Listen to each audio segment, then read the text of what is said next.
Mesdames et messieurs, bonsoir et bienvenue sur Economia. Une fois n'est pas coutume, et ceux qui me connaissent savent que je n'ai pas l'habitude de chouchouter le gouvernement.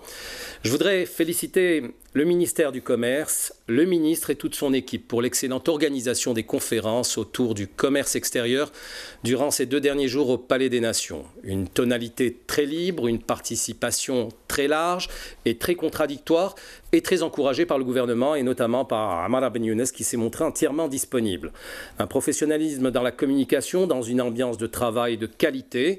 Ajoutez-y le beau temps, la mer en face et il y a de quoi reprendre espoir quant à l'engagement des autorités de prendre sérieusement et jusqu'au bout le taureau par les cornes. Et là, c'est vrai que le taureau est coriace. Le taureau, c'est le commerce extérieur et ses innombrables incohérences. L'économie algérienne est désormais en difficulté et tous ressentons l'urgence de la réorienter, de la diversifier et de relancer avec force tant la production nationale que l'exportation. Quant à l'importation, il est plus que temps de non pas l'arrêter, mais de la rationaliser un tant soit peu. Les exportateurs et les experts ont tout dit et ils ont été écoutés. Ils craignent toutefois que les paroles, une nouvelle fois, ne soient pas suivies d'actions concrètes, immédiates et totales. Mais cela aussi, ils l'ont dit. Au gouvernement de jouer maintenant et de donner très vite de ces nouvelles s'il ne veut pas ternir davantage un statu quo déjà délétère. Voici, avant de vous présenter nos invités, quelques échos du Palais des Nations pour vous donner une première idée de la problématique du commerce extérieur et de l'export en particulier. Avec l'adhésion de l'OMC et l'Union européenne, l'ACSAL, etc., c'est un peu une arnaque d'adhérer à cette organisation mondiale en disant voilà, c'est le libre marché. Nous n'avons pas encore accédé à l'OMC et déjà, nous avons des contraintes d'exporter devant nous. C'est-à-dire que les gens vous disent que le libre marché d'exporter vers ces pays, c'est librement vous présenter une marchandise, elle circule simplement, mais ils détournent le protectionnisme par des normes de chaque pays. Donc vous avez des habitudes de consommation, des normalisations de produits. Dès lors que vous voulez rentrer dans ce pays, ils vous disent non, elle ne répond pas aux normes et notre norme c'est ça. Donc vous repartez bredouille avec la marchandise et c'est une perte. La logistique, ça c'est un problème fondamental pour lequel c'est un grand dossier. Donc, il faudrait discuter avec le ministère des Transports et qu'il faut régler avec le ministère des Transports. Nous demandons aussi au ministère des Affaires étrangères de nous réserver un bureau spécial exportation au niveau du ministère des Affaires étrangères. L'idée qu'à chaque fois quand il y a une réunion, qu'on prenne des décisions ou des mesures, au lieu de les prendre des mesures, on met les dossiers dans les tiroirs, elle n'est pas entièrement vérifiée. Parce que je vous ai dit que nous avons déjà pris un objectif il y a quelques années, plus de 10 années, et l'objectif a été atteint. Mais on n'en parle pas. C'est un petit peu notre faute. Il faut communiquer de manière positive, pas uniquement de manière négative. Bien que les avis qui sont négatifs, ils sont pris en compte, au même titre que tout ce qui est positif. Mais ce qui est positif n'est pas toujours démontré, n'est pas toujours mis en relief. Ça, c'est notre faute. Vous préférez la date ou la mayonnaise ? Les deux, s'ils intègrent, s'ils enrichissent nos opérateurs, s'ils enrichissent notre budget national, les deux sont bons. S'ils enrichissent notre budget national. Est-ce que le gouvernement a une autre alternative ? Moi, je crois qu'aujourd'hui, c'est clair. Il n'y a pas d'alternative. Pourquoi ? Parce que c'est la 4e fois que ça nous arrive. Si vous suivez un peu les événements, l'histoire, à laquelle, heureusement ou malheureusement, je ne sais pas, on a assisté, c'est qu'à chaque fois qu'il y a une chute du prix du pétrole, on se rappelle que nous avons autre chose à mettre sur le marché. On a dit, si cette fois-ci nous ratons le coche, avec la mondialisation, avec notre accès prochainement à l'OMC, avec notre association avec l'Union européenne, avec la démographie que nous avons, ça risque d'être la dernière chance. Vous préférez la date ou la mayonnaise ? Je préfère la date. La Chine, par exemple, n'agrée pas de produits dans son pays, sauf c'est les Chinois qui viennent sur place et l'agréer pour l'exportation. C'est très complexe et nous n'arrivons pas. Et pourtant, sont les premiers exportateurs vers notre pays. La réciprocité n'est pas appliquée dans ces pays-là. C'est pour ça que je dis aujourd'hui, au lieu de s'affronter contre des pays comme ça qui protègent leur pays, leur secteur, nous avons déjà un continent qui est plus d'1 milliard. Monsieur Ziani, vous préférez la date ou la mayonnaise ? La date. Mais la mayonnaise aussi, elle peut être fabriquée en Algérie et exportée. La date Et la mayonnaise, je vous dois une explication. En fait, si je parle de dattes et de mayonnaise, c'est tout simplement pour reprendre une révélation qu'a faite le ministre du Commerce pendant ces journées. Il a indiqué que nous exportions chaque année pour 39 millions de dollars de dattes. Mais que le problème, c'est que nous importions la même somme, 39 millions de dollars chaque année, rien que pour la mayonnaise et pour une seule marque. Voilà, ce tableau est dressé de cette façon de manière à vous montrer que la rationalisation des importations doit prendre effet le plus rapidement possible. Je vous présente tout de suite nos invités qui nous font honneur. Moustapha Mekidesh, vous êtes vice-président du Conseil économique et social. Vous êtes par ailleurs consultant pour les secteurs de l'industrie et de l'énergie. Personnalité incontournable du monde économique, vos analyses sont toujours écoutées avec beaucoup d'attention, tant en Algérie qu'à l'étranger. Vous avez été, durant les 2 journées de la conférence, un partenaire essentiel pour le ministère du Commerce qui vous a confié la présidence de l'atelier sur la stratégie nationale de promotion du commerce extérieur. Boukhalifa Khamnou, vous êtes le directeur général d'Algex, l'organisme de promotion du commerce extérieur, un organisme largement décrié pour être, selon beaucoup d'opérateurs, encore trop englué dans une gestion administrative plutôt que dans une réelle assistance aux exportateurs. Vous nous direz si c'est le cas ou non. À titre personnel, vous semblez libéré des contraintes et vous n'avez pas le moins qu'on puisse dire la langue de bois, chère à nombre d'institutionnels. Ourida Batouche, vous êtes une exportatrice et vous en avez gros sur le cœur. Vous dirigez Prima Viande, une entreprise basée à Akbou qui vient de se lancer dans des activités d'export de viande surgelée, viande rouge et blanche, à 100% viande et 100% halal. Autant dire tout de suite que ce sont des produits de qualité avec de remarquables nuggets pour enfants en forme d'animaux qui me donnent envie en tant qu'adulte. De beaux produits et pourtant, vous souffrez à l'export, vous nous direz pourquoi. Bien. Ali Bey Nasri, vous êtes consultant économique et président de l'ANEXAL, l'Association nationale des exportateurs. Vous connaissez le dossier d'export de fond en comble. Vous en avez assez de dire et de redire les choses pour améliorer le sort des exportateurs. Mais vous nous expliquerez si peut-être au terme de ces 2 journées de conférence où tout a été dit, vous avez repris un peu confiance dans l'engagement du gouvernement d'aller cette fois jusqu'au bout dans la levée des contraintes. Mais pour démarrer ce débat, je m'adresse à vous, Rida Batouche. Vous, je disais que vous souffriez à l'export. Alors, expliquez-nous, de quoi s'agit-il? Quelles sont vos préoccupations? Et en quoi vous souhaiteriez que les choses s'améliorent? En fait, il serait un petit peu égoïste et même faux de dire que quand on parle de souffrance, je parle de ma propre souffrance ou de celle de mon entreprise, Prima Viande. En fait, c'est la souffrance d'un secteur de l'économie algérienne, d'une industrie algérienne, qui est probablement une jeune industrie par rapport à d'autres secteurs. C'est une industrie qui est très lourde en investissement quand on veut la faire et bien la faire. C'est une industrie très demandeuse en qualification de personnel parce que faire de la transformation de viande est un métier extrêmement risqué. Et qui dit risqué du côté sanitaire? Qui dit ça veut dire si vous faites une unité dans ce domaine et que vous voulez travailler à haut niveau, à un niveau qui vous permet de faire de l'export, vous avez intérêt à, comme on dit, bien balayer chez vous avant d'aller regarder ou lorgner les marchés de l'export.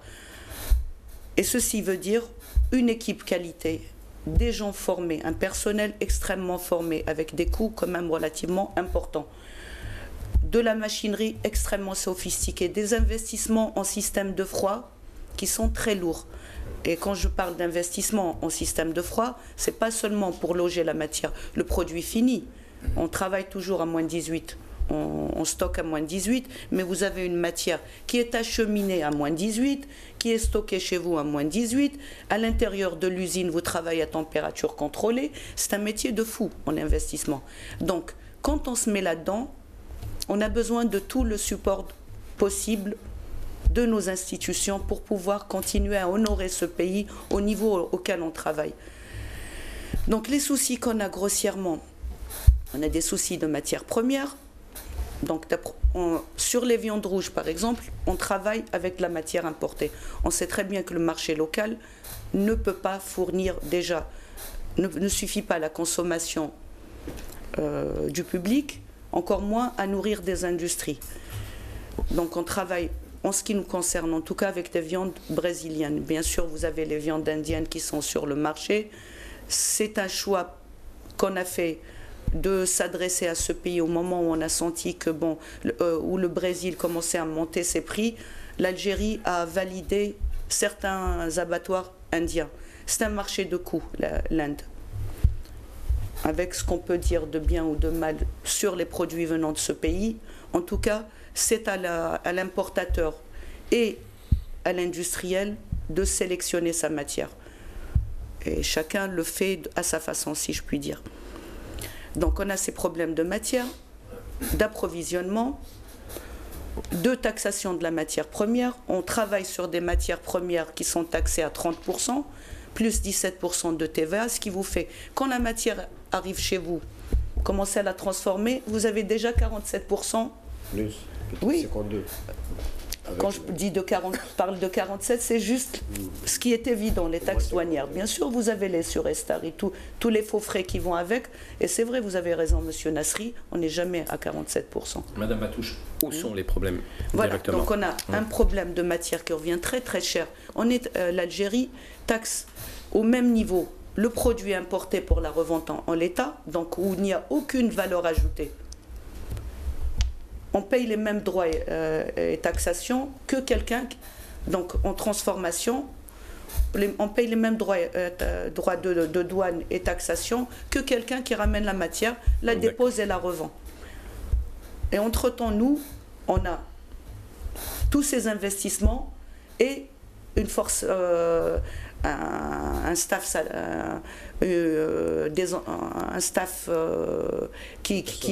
voilà. Qu'il faut former, fidéliser. Il faut former, fidéliser, qui est quand même très, très important. Ma petite société fait 120 personnes. Votre entreprise remonte à quelle date? Elle a été créée quand? Nous, on a été créé en début 2010. D'accord. Alors, donc des problèmes au niveau de la taxation. Taxation. Ensuite, au même niveau que nos concurrents de la viande. Vos produits sont destinés au marché intérieur et au marché extérieur, c'est ça? Voilà. Dans quelle proportion? Pour l'instant, on travaille plus sur le marché intérieur que l'extérieur parce que sortir à l'extérieur, il y a pas mal de freins dont on parlera plus à loisir tout à l'heure, justement. Donc, déjà, ce qui nous plombe, si je puis dire, à l'export, oui. Déjà, on a une matière.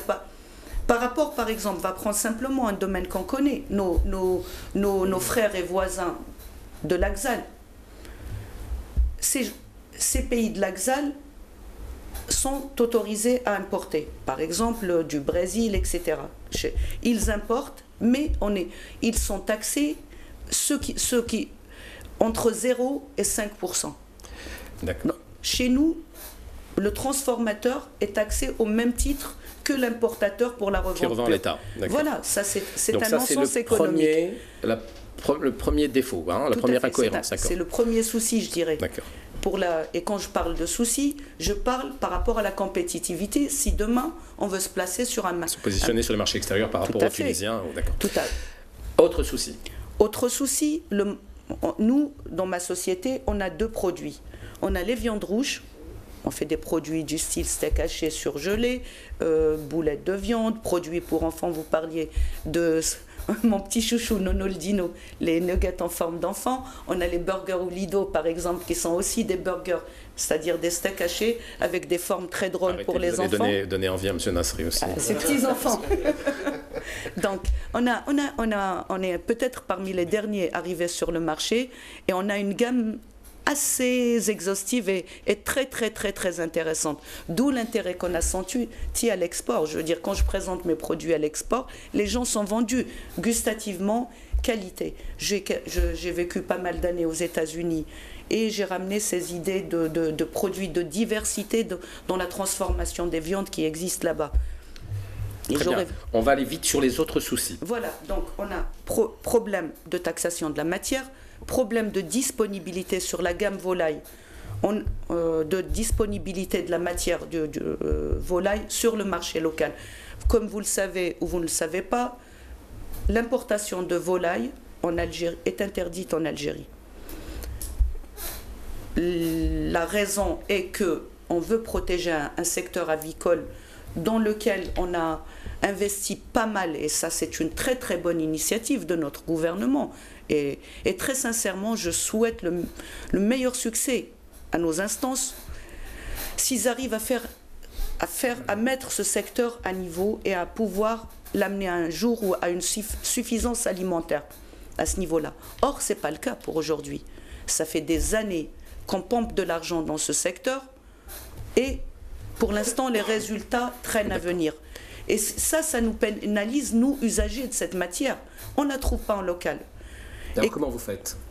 Vous êtes obligé de réduire Je réduis ma productivité. Je réduis ma productivité, je réduis la qualité de mon produit. Parce que on est obligé de travailler avec ce qu'on trouve. Et qui dit ça veut dire un process ou un produit. D'accord. Donc le marché ne vous alimente pas suffisamment en matière première, la viande, en l'occurrence la viande blanche.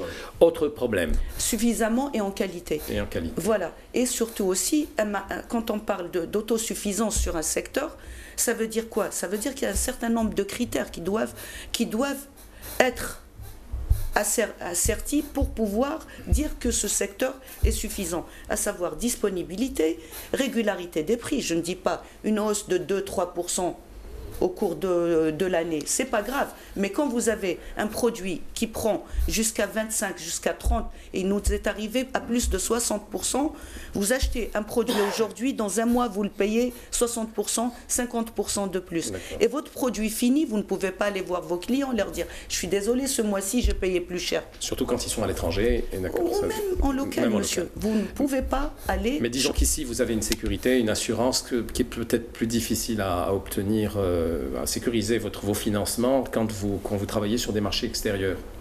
Certainement. Autre problème. Autre problème. Donc sur le plan sanitaire. Sur le plan sanitaire, donc on impose aux producteurs, aux transformateurs des règles très très très strictes, des certificats, des agréments sanitaires pour pouvoir travailler, etc.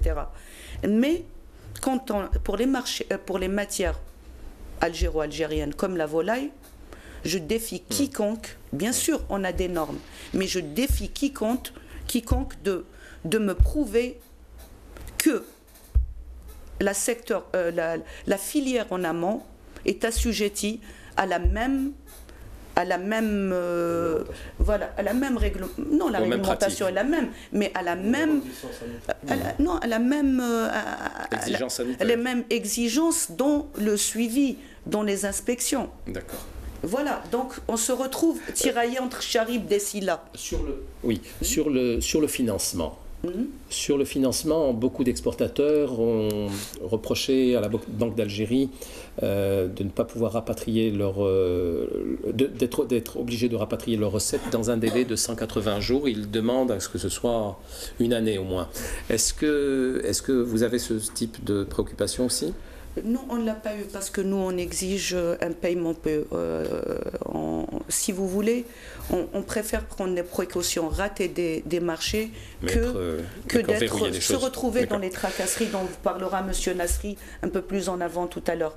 Donc, on préfère ne pas travailler avec des clients qui nous demandent des ventes à terme dépassant les exigences de la Banque d'Algérie. Vous vous portez bien malgré tout au niveau de cette entreprise? Peut mieux faire. Tout ce que je peux vous dire, on vient d'investir dans une extension de l'entreprise. Oui. On a plus que triplé nos capacités. Aujourd'hui, je travaille à un tiers de ces capacités. Donc c'est le marché algérien surtout qui vous sort d'affaires, je veux dire. Pour l'instant. Monsieur Nasri, on a entendu Madame Batouche.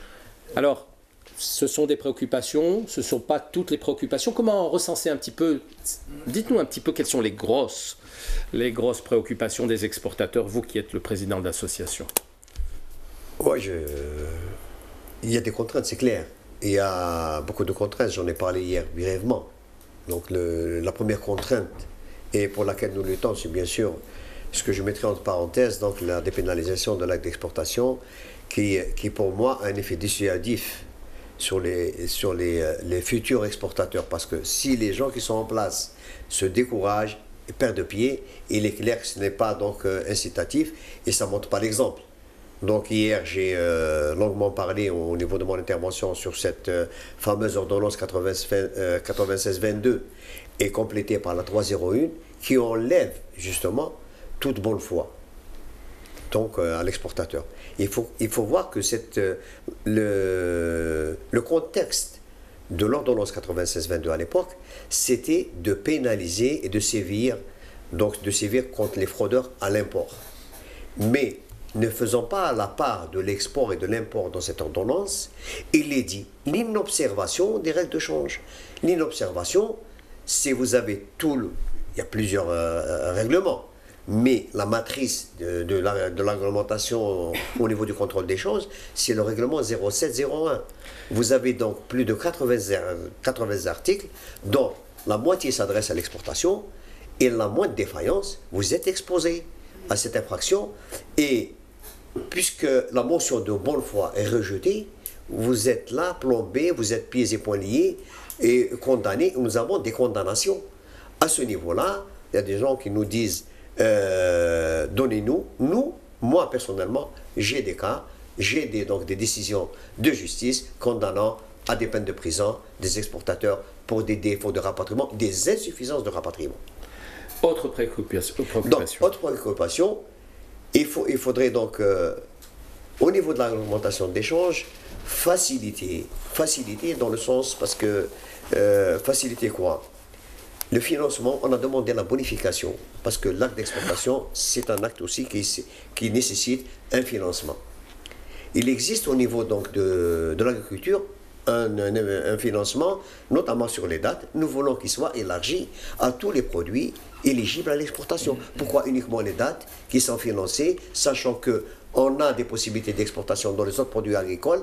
C'est vrai que la date a été choisie parce que c'était un produit phare et un produit donc, dont nous avons dans le rapport, disons, au moins qualitatif et gustatif et très demandé au niveau international. Il faudrait qu'on soit logique et qu'on élargisse. L'autre problème aussi qui nous plombe, c'est aussi donc la logistique. Et bien je vous dis, si on veut faire une exportation, on nous dit Marseille, c'est à 20h, et bien c'est pas à 20h.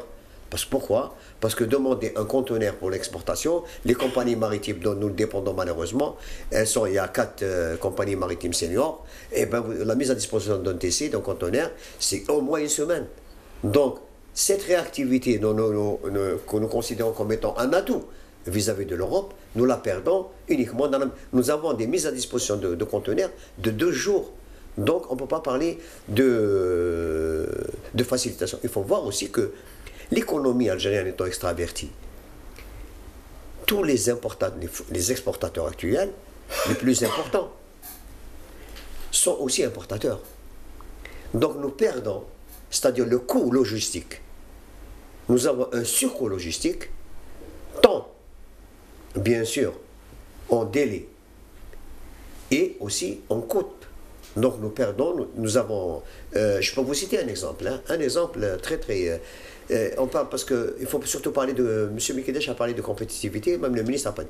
Le gros problème, nous n'avons pas fait actuellement une analyse de la compétitivité algérienne à l'international. Notre positionnement n'existe pas. Ça, la logistique, c'est un problème. Oui. C'est M. Albrab qui soulignait hier le fait qu'il n'y avait pas de dichotomie entre les bateaux à l'export et les bateaux à l'import et qu'il fallait chacun attendre son tour, ce qui fait que les exportateurs étaient en priorité. Oui, non, vous savez il faut beaucoup ont demandé aussi des zones qui soient spécifiques. Je ne suis pas j'ai entendu cette proposition, moi je ne suis pas totalement d'accord. Il y a des gens qui parlent de choses dont ils sont en ignorance de cause. Il existait un quai à Alger mis à la disposition des exportateurs en 2003. Quelle est l'offre? Quel est le tonnage exporté en Algérie? Mis à part, c'est vital, dans l'exportation, le volume est de 400 000 tonnes.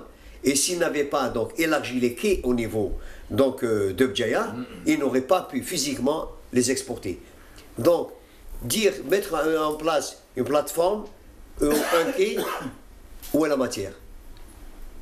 Quel est le volume exporté? C'est la question qu'il faut se poser. Donc il ne faut pas mettre la charrue avant les bœufs. C'est la fonction qui crée l'organe. Donc il y a des ports, effectivement, d'où les priorités. Là, oui, on n'a pas des quais extensibles. Nous avons un port d'Alger qui n'a pas évolué depuis l'indépendance. Ou dégager. Il faut changer l'approche. L'approche, c'est quoi? C'est prioriser. Quand il y a un conteneur à l'export, prioriser la fluidité. La fluidité, c'est quand il entre. Actuellement, qu'est-ce qui fait le conteneur? Les gens qui parlent de mise à disposition, on nous demande de mettre à quai le conteneur quand le bateau est à quai. Ça aussi, on n'a même pas le droit de stationner. On n'a même pas le droit de stationner et ça, c'est éminemment important. Maintenant, il faut agir, il faut être donc proche de la réalité. La réalité, c'est la fluidité.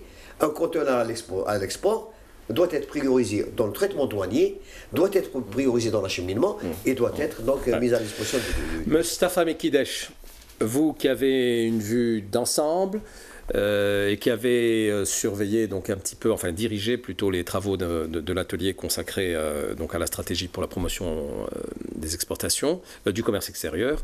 Alors, quelle analyse un petit peu vous faites après avoir écouté tout le monde?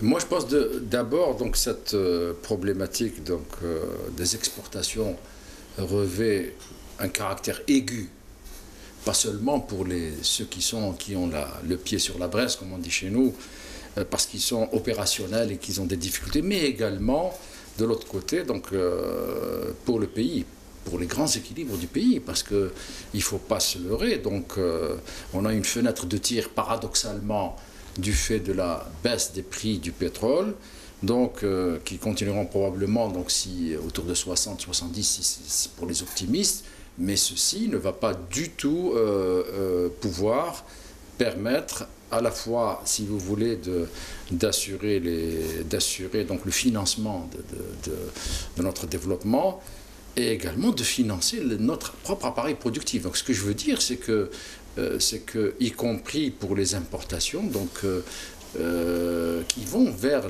l'appareil productif. Donc la nécessité d'avoir donc des exportations, donc si vous voulez, d'allumer d'autres moteurs de croissance à l'exportation, elle nous est imposée par la réalité des choses. Il faut clair que sinon, c'est même du point de vue existentiel que le pays sera menacé dans ses équilibres quand on va retourner à l'endettement, on connaît tout ce qui s'est passé. Alors, donc ça c'est un premier point. Pas d'exportation sans production. Donc il faut démarrer. Non, justement, le deuxième point, c'est qu'on ne peut pas isoler donc cette question, si vous voulez, des exportations par rapport donc au processus de réindustrialisation que le pays doit emprunter. Et au centre, c'est quoi? C'est l'entreprise. Donc il va falloir donc pour l'entreprise, parce que les préoccupations des exportateurs sont doubles. Il y a les préoccupations spécifiques à l'acte d'exporter, auxquelles s'ajoutent les préoccupations de l'acte de produire. Ce qui fait donc ils ont une double contrainte. Alors, au moins, donc il va falloir également donc, se préoccuper donc, d'enlever, donc, et de réduire. Et de réduire, donc, c'est l'ensemble du dispositif administratif qui plombe l'acte de produire. Donc ça, parce que ça va permettre donc, aux exportateurs à la fois d'avoir les inputs qui manquent, qui sont insuffisants, qui sont obligés d'aller chercher, d'aller donc acquérir dans le cadre de la chaîne des valeurs à l'extérieur. Alors donc ça c'est des questions liées. Alors c'est pour ça donc l'idée donc comme on ne peut pas donc les pouvoirs publics ne peuvent pas mettre des politiques de soutien qui puissent soutenir tout. Donc il va falloir identifier donc, et ça a été un peu l'objet de la thématique de notre atelier, identifier donc les produits qui sont potentiellement exportables pour soutenir à la fois les filières et les produits, donc selon les mécanismes donc, à définir, en tout cas à améliorer par rapport aux dispositifs qui existent, et également à identifier les marchés cibles.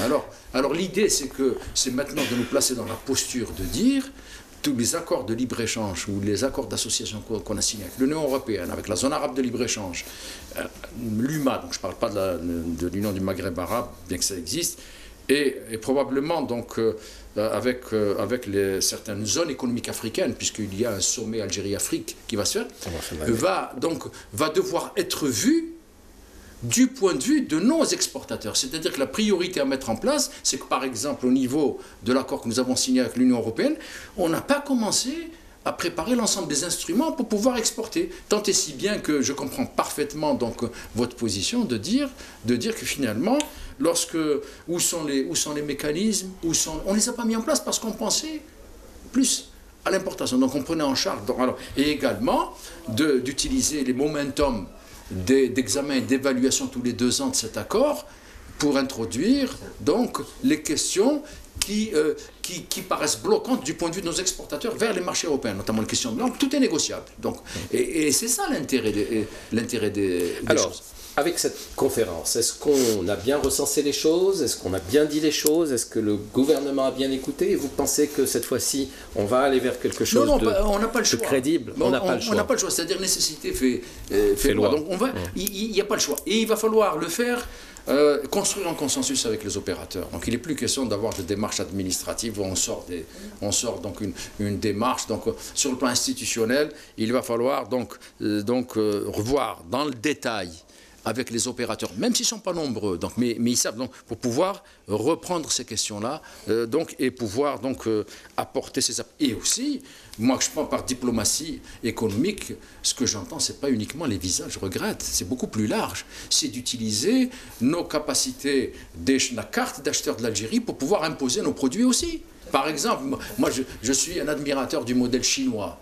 Mais la balance de paiement, la balance commerciale de mon pays est déficitaire par rapport à la Chine. Il faut bien qu'on leur dise à nos amis chinois, il va falloir soit que vous investissiez, soit que vous ouvrez votre marché sur un certain nombre de produits, par exemple le vin ou les dattes ou d'autres produits. Ça, c'est extrêmement important. Pour le moment, c'est une problématique qui n'est pas prise en compte. Donc, on a des balances commerciales, alors que les autres pays, notamment l'Italie, pendant longtemps, donc elle était avantageuse à notre profit.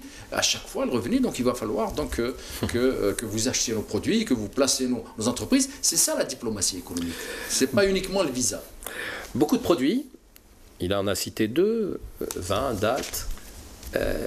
On a beaucoup de produits à offrir à l'export, monsieur Khemnou, et ce que j'aimerais savoir derrière, c'est quelles sont les demandes quand elles sont effectuées et qu'est-ce qui revient le plus souvent au niveau d'Algex que vous dirigez? Merci. Enfin, dire qu'on a beaucoup de produits, il n'y en a pas des tonnes en fait. C'est vrai qu'il y a certains secteurs, certaines filières où on arrive à détecter un fort potentiel. Pour compléter un peu ce que vient de dire Simi Kidej, c'est que jusqu'à présent, on n'a pas fait une approche par filière pour identifier tout ce travail-là. Et c'est ce qu'il faut faire parce que à partir du moment où on n'arrive pas à mesurer notre potentiel, à l'identifier, on restera toujours dans cette discussion généraliste, on revient toujours aux mêmes questions et on n'avancera jamais. À qui appartiennent ces études? À qui appartiennent? Pardon? Qui doit faire ces études? C'est tout le monde qui doit la faire. Parce que là, on est arrivé à un stade où ça doit être une démarche collaborative. Tout le monde doit contribuer. Parce qu'on a beau connaître le potentiel, il y a toujours des niches qui nous échappent. Donc, il faudra que tout le monde s'y mette. Il y a beaucoup de subventions qui sont données, il y a beaucoup d'avantages qui sont donnés, mais en retour, on ne voit pas le résultat. Donc, il me semble que cette conférence, justement, a été l'occasion pour mettre un peu le doigt sur le main, pour dire voilà ce qu'il faut faire. On ne va pas continuer à travailler sur des discours généralistes, des pratiques généralistes, et puis on va se séparer sans aucun résultat. Pour nous, les secteurs plus ou moins où il y a un potentiel, on est plus ou moins identifié. Il y a le secteur de la pêche, il y a dans l'industrie, l'agriculture, l'agroalimentaire, le tourisme, mais le tourisme nécessite quand même un gros investissement, une grosse réforme pour arriver à un niveau. Maintenant, nous avons d'autres secteurs qui émergent. Je vous dirai quelques exemples. Dans tout ce qui est câble électrique, l'électronique commence à émerger. Je dirais aussi quelques-uns comme ça que je cite de mémoire. Les truffes. Bon, les truffes, vous savez... Il faut monter les Européennes au 7e siècle. Vous savez, les truffes, c'est heureusement que Dieu a fait de belles choses, parce que ça pousse tout seul. Hein. C'est-à-dire qu'il faudra qu'on arrive à ajouter une valeur ajoutée dans ce qui existe chez nous pour pouvoir le rendre exportable. Alors, Algex, oui. Est-ce que vous vous sentez outillé pour accompagner les exportateurs? Parce que beaucoup de critiques sont allées à votre endroit. Qu'est-ce que vous répondez face à ça? plutôt, ça serait pas plutôt, ça n'a pas été des critiques en fait, parce que bon, les exportateurs, les entreprises, on les connaît tous, ils nous connaissent très bien. C'est plutôt, ils ont pris la peine de dire ce qu'on a toujours dit, c'est que on n'est pas assez outillés, que ce soit en matière de ressources humaines, ressources financières, ressources techniques, pour pouvoir répondre à la demande. Nous sommes un établissement qui est géré de façon administrative. Donc tant qu'on est dans cette situation de fait, en fait, on a les pieds, les mains liés. C'est ça un peu. À tel point qu'on appelle de vive voix la création d'autres organismes qui sont normalement dans vos plans de charge.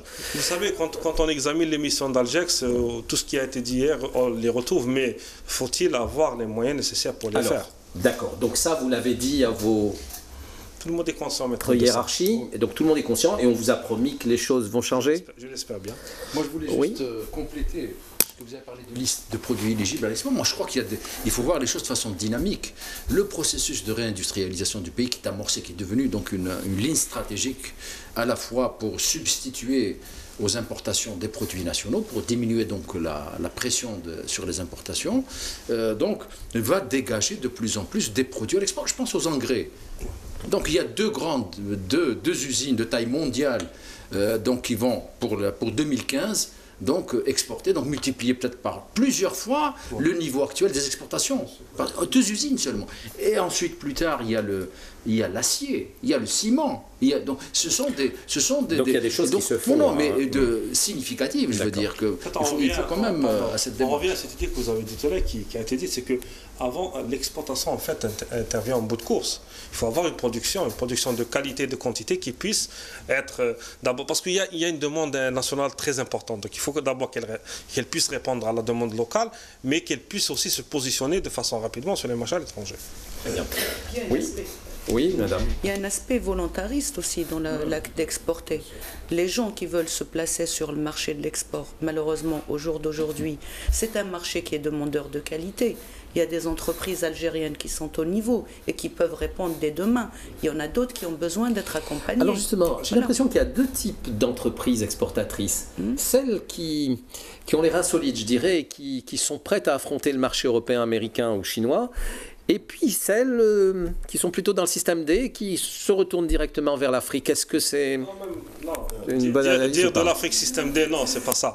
Mais c'est ça. Non, mais un système beaucoup moins exigeant. C'est-à-dire qu'on retrouve ce phénomène partout, pas seulement chez nous. Il y a des... C'est-à-dire qu'il y a des exportateurs qui sont vraiment exportateurs avérés, qui sont sur le terrain, qui connaissent très bien, qui maîtrisent bien. Certaines entreprises réalisent un chiffre d'affaires à 100% à l'export. Il y en a d'autres qui s'approprient les métiers, qui s'approprient... C'est tout à fait normal. Monsieur Mekidesh, je voulais juste dire sur ça. Oui, vous qui connaissez bien l'Afrique, oui, non, j'ai beaucoup de respect pour l'Afrique, mais bon, je sais quand même que la réglementation y est beaucoup moins exigeante. Je vous parle par exemple des exportations chinoises. Oui. Donc, je vais aux États-Unis et j'observe que aux États-Unis, donc au cours d'une conférence, donc on a faite aux Nations Unies.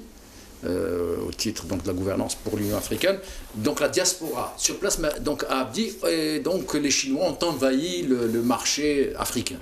En vérité, donc, quand on voit donc, aux États-Unis, donc, les produits chinois occupent une place très importante. Mais simplement, ce sont des produits, lorsqu'on voit les mêmes produits qui sont envoyés sur notre continent, ou même chez nous, ce n'est pas du tout la même qualité. Donc, si vous voulez, il y a toujours un marché. Non, on fait souvent confusion sur beaucoup de choses. On n'a pas répondu à des questions essentielles chez nous. Les questions essentielles, c'est quels sont nos avantages comparatifs et ce qu'ils appellent les gens leurs métiers mondiaux. Nous, on n'a pas répondu à cette question. On parle de produits sur lesquels, il faut dire une chose, il y a une réalité.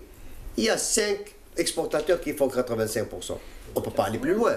On parle du développement de telle ou telle filière, les filières des engrais. Si la facture a augmenté en 2014, c'est parce que quelqu'un est rentré sur le marché avec 300 millions de dollars. Ça, on ne peut pas...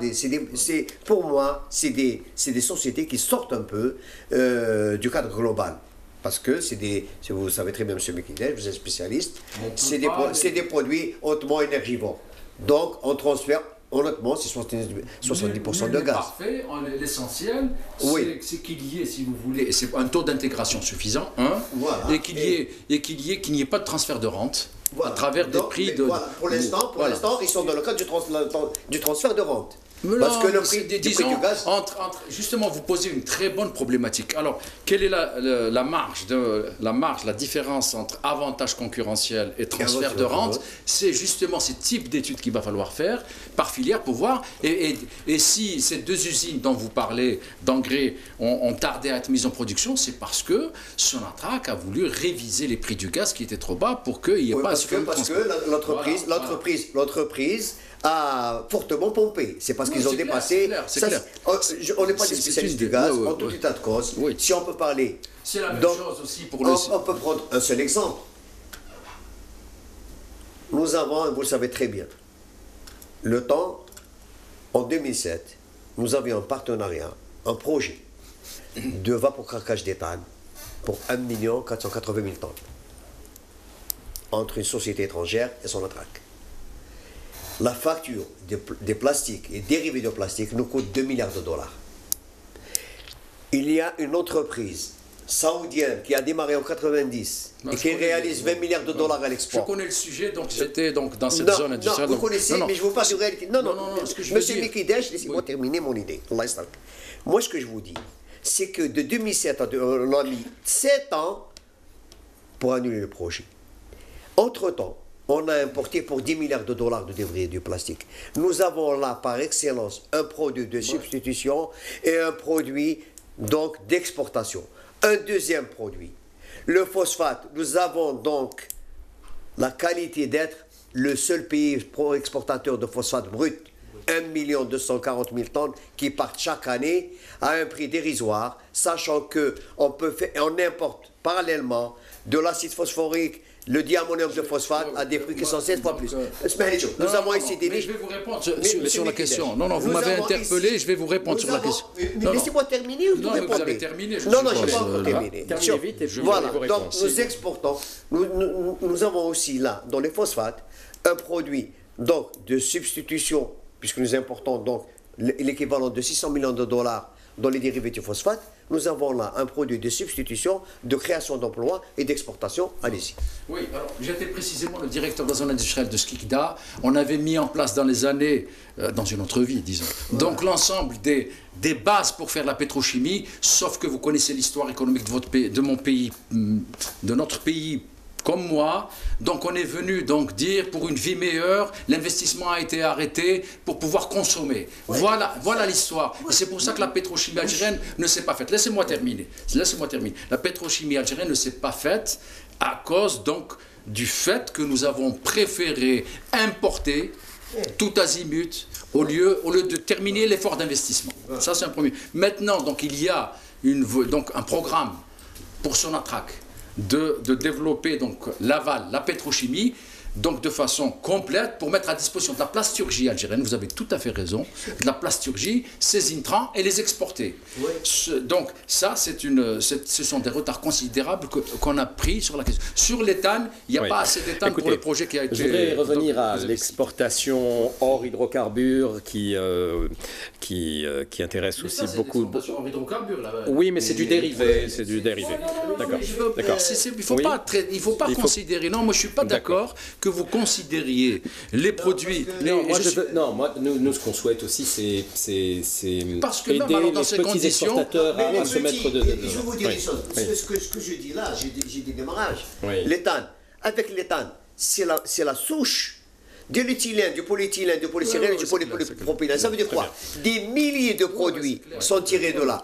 Et de même que pour le ciment. Le ciment, c'est quoi? C'est de l'énergie et du calcaire. Alors, dans ces conditions, vous dites, ah bon, puisqu'on met du gaz, donc il n'y a pas... Et la même chose pour l'acier. Rapidement, parce que je dois... Rapidement. On se pose des questions, quelle est l'offre exportable? Il y a une étude qui a été faite par Algex sur l'offre exportable en Algérie.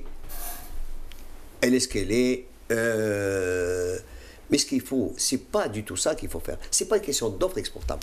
On parle toujours de la demande du marché. Quelle est la demande du marché aujourd'hui et quelle sera celle de demain? C'est ce qu'ils appellent les produits stars ou les marchés dynamiques.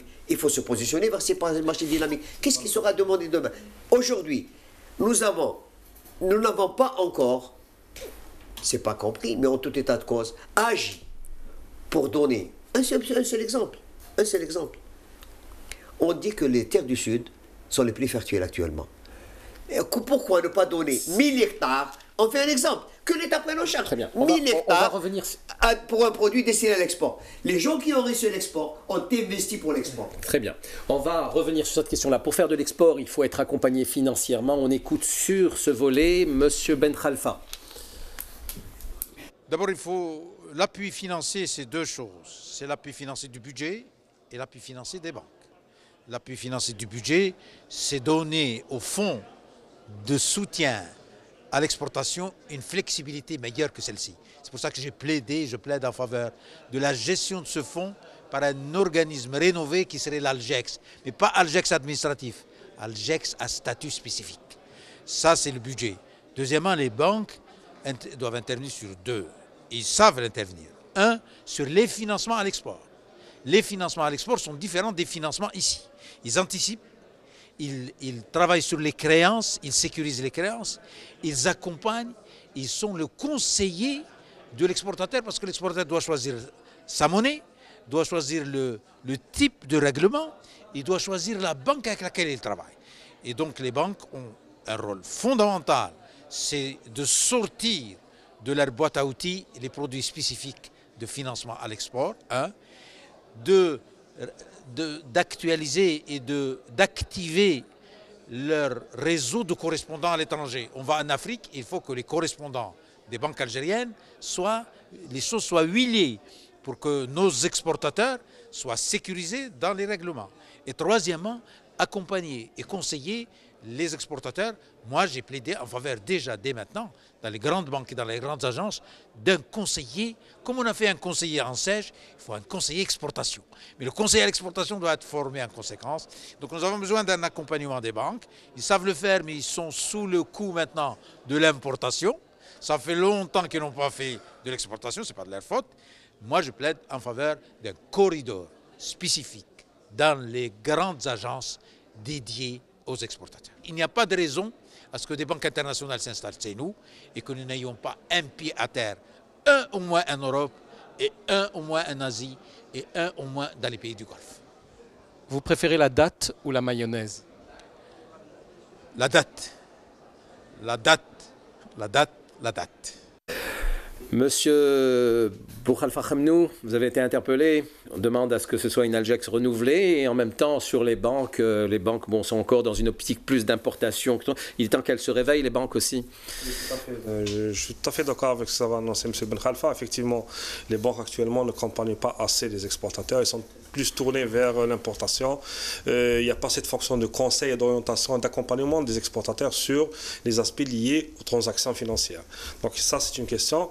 C'est vrai qu'il plaide pour ce qui a été dit en fait pendant les 2 journées, c'est que tout le monde cherche une Algex rénovée et puis nous sommes tout à fait d'accord. Nous voulons nous engager dans ce processus parce que actuellement, si on continue avec l'organisation actuelle, tout ce qu'on pourra dire sur Algex sera que de la parole, ça restera comme on est. Monsieur Mekideh, sur les banques. Oui, sur les banques, simplement, ce que je veux dire, c'est que on a sur la place bancaire d'Algérie, donc on a des banques étrangères de droit algérien qui ont des réseaux, notamment vers les marchés auxquels les exportateurs peuvent potentiellement y aller. Alors, j'ai entendu dans mon atelier le représentant d'une entreprise publique qui exporte du sel, Enacel pour ne pas la citer, dire avoir des difficultés, ça c'est une entreprise publique, avoir des difficultés sur le plan bancaire parce que donc il n'y a pas de... donc en passant par une banque publique...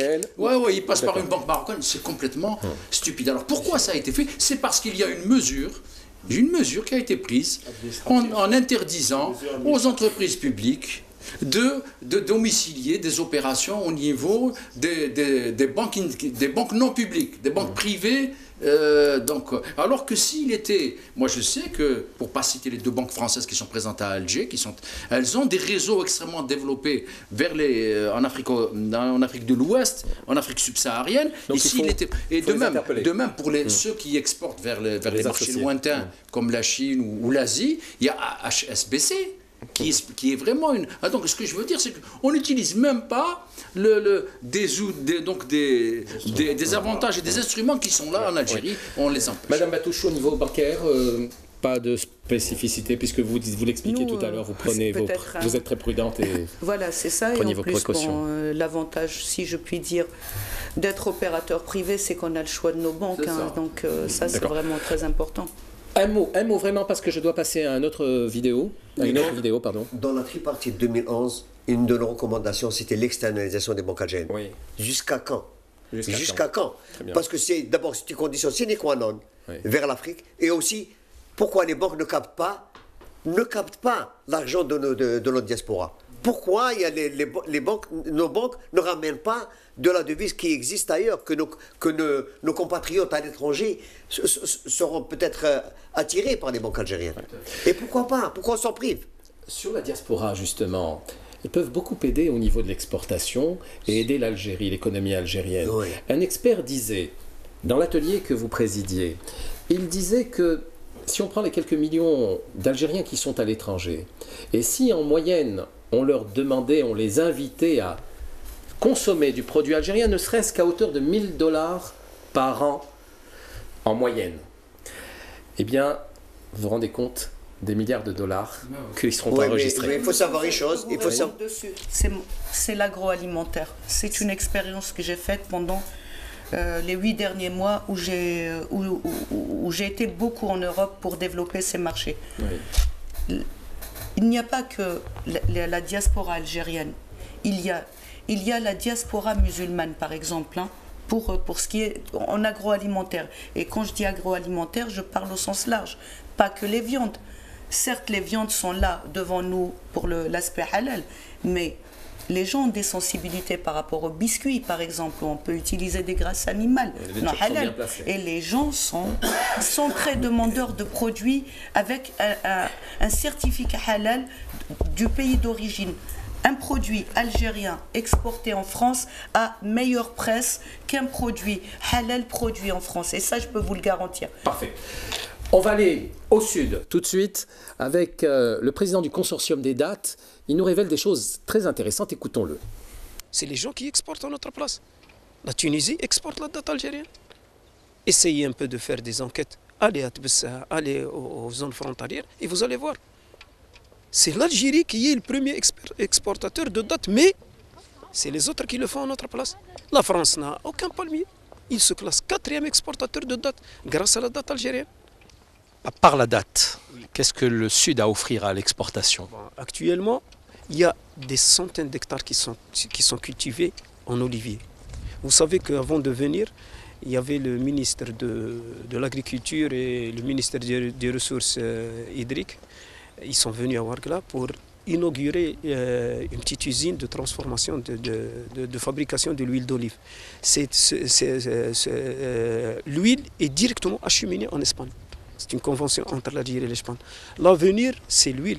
L'huile, il va y avoir un nombre très important d'hectolitres qui va être exporté directement aux pays occidentaux. Parce que c'est une huile qui a un pH admis, toutes les caractéristiques organoleptiques sont très respectées. Donc, il y a également la pomme de terre.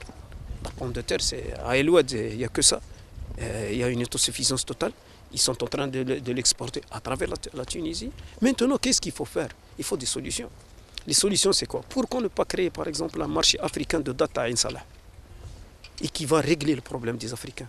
Marché d'exportation, marché africain d'exportation des dates algériennes. Pourquoi ne pas créer une zone de libre-échange à Tébessa pour régler tous les problèmes de marché illicite entre la Tunisie et l'Algérie? Donc, pourquoi ne pas créer un port sec à Biskra? Et c'est de là que tout va décoller. Toute une économie du Sud va décoller. Est-ce que les gens du Sud aiment la mayonnaise? Bon, écoutez, je vous comprends parce que l'histoire de cette mayonnaise, c'est s'il a été évoqué par quelqu'un qui est en train de fournir des efforts considérables. Je ne suis pas en train de lui jeter des fleurs, je ne le connais même pas. Si ça a été évoqué, c'est pour montrer que, en définitive, c'est insignifiant, 39 millions de dollars. C'est insignifiant, effectivement. Je pense que c'est pour encore l'objectif. Bon, la mayonnaise sert comme une graisse à mettre entre les boulons pour faciliter la circulation, pour motiver les gens à exporter la date et à la valoriser. Je pense que c'est ça le sens que celui qui a dit ce mot veut. Il veut dire ça, je pense. Merci à M. Zenkhri. Je fais maintenant un tour de table car il ne nous reste plus beaucoup de temps, juste 2 minutes. Alors vous avez chacun 30 secondes. Monsieur Nasri m'indique les autres sans doute pour avoir le dernier mot. Alors, Monsieur Mekidaj, un mot. Moi, ce que je veux dire, c'est qu'il n'y a pas de petites et de grandes exportations. Il va falloir... Il faut dire à nos spectateurs. Voilà, donc toute exportation, donc quelle que soit sa taille, donc ça participe à une production, ça participe également à limiter donc à équilibrer donc dans une perspective de diversification et d'extinction de la rente pétrolière qui n'est pas pour demain, mais enfin dont on voit l'horizon. Donc tout ça, il va falloir soutenir au premier plan l'entreprise et améliorer le cadre institutionnel. Je pense que ces 2 journées donc cette conférence nationale sur les échanges ont été extrêmement positives et doivent permettre donc d'être suivis d'action. Monsieur Boukhalifa Khemnou. Merci. Moi, je reviens sur une phrase qui avait été dite dans l'atelier où je travaillais, qui a été reprise d'ailleurs un peu partout. C'est qu'il faut en premier lieu, avant tout, de parler de tout ce que vous voulez en parler, mais avant tout, il faut rétablir la confiance entre les pouvoirs publics et l'entreprise. Et ça il me semble que les 2 journées qu'on a passées ensemble à Club des Pains a mis en place un peu les rails de cette confiance entre tous les acteurs, pas seulement l'entreprise, mais tous les acteurs étaient là. Et je vous assure que c'est l'une des rares conférences où j'ai constaté que les gens sont restés jusqu'à 7h, 8h du soir à écouter les intervenants. Voilà, donc cette question de confiance, elle est essentielle pour compléter ce qu'a dit M. Mekidaj, c'est que l'entreprise doit rester au cœur de toutes les questions qu'on est en train de discuter parce que c'est elle l'acteur principal. Ourida Batouche. Alors, j'entérine sur ce que me disait M. Khemnou. En fait, je dois dire que c'est la première fois que je vois une conférence si bien menée et où, comme vous disiez, il y a un intérêt généralisé, que ce soit des pouvoirs publics, des gens qui étaient là. Et ça, pour moi, je vais vous dire simplement, en tant que producteur, pendant très longtemps, on a vu le ministère du Commerce comme l'œuvre, la branche armée de la loi. Et là, on commence à le voir comme un partenaire. Voilà, c'est ce que je voulais dire. Un partenaire à part entière. Merci. Et ça nous rassure. Monsieur Nasri, rapidement, 30 secondes. Même pas 15 secondes, je vais vous dire tout de suite. Je suis optimiste parce que je crois que, je suis convaincu que M. Amara Benyounès a un poids politique et la volonté et la conviction pour faire aboutir les recommandations. D'accord. Les premiers pas de Benyounès sont bons. On l'attend sur les seconds pas, le terrain, mais il n'est pas seul à décider. Il a été bien mené, on attend donc Mesdames, merci beaucoup. Alors ce débat... Excusez-moi, une dernière interjection. Je vais dire un proverbe de chez nous. Monsieur Benyounès peut être la locomotive aujourd'hui. Il en a la volonté. Il faut que les autres ministères le suivent. Il faut que tout le monde le suive. Ce débat prend fin. Merci à nos invités pour leur participation. Merci à vous pour votre attention. Essayez de manger plus de dattes et apprenez à faire votre propre mayonnaise. Cela aidera beaucoup notre économie. À mercredi.